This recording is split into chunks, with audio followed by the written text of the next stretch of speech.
Welcome to a brighter morning. This is 8 News Now with Kirsten Joyce, Sherry Swentz, and Brian Loftus. Hey, let's get started. That's awesome, Sherry. The Animal Foundation trying to defend its actions over a puppy needing her leg amputated. One local pet rescue says the amputation is just one of a series of problems with the Animal Foundation, but the shelter says it's following the rules. Joe Bartel's got to the bottom of exactly what's going on.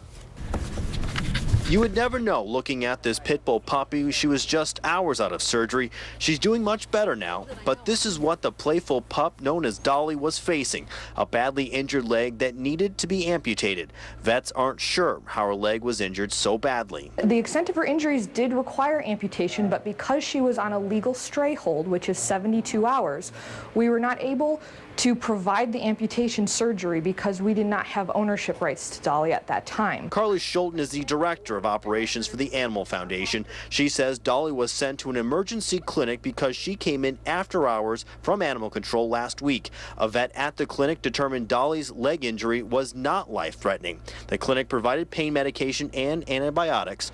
Dolly was sent back to the Animal Foundation to wait out the mandatory 72-hour legal hold. Our veterinarians would not allow an animal to suffer. She received wonderful care at the Animal Emergency Center, as well as consistent and wonderful care from our veterinarians with pain management. Schulten says Dolly's leg was not amputated because it was considered an elective procedure at that point. Dolly was cared for with antibiotics and checked constantly. One animal rescue says that's not enough. This dog should not be sitting in an animal shelter with a leg like that.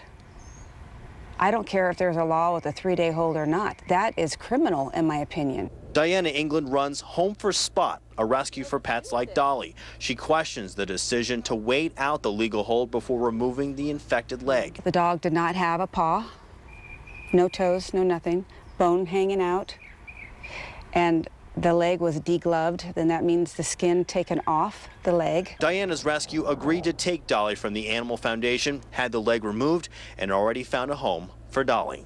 Joe Bartel's 8 News Now.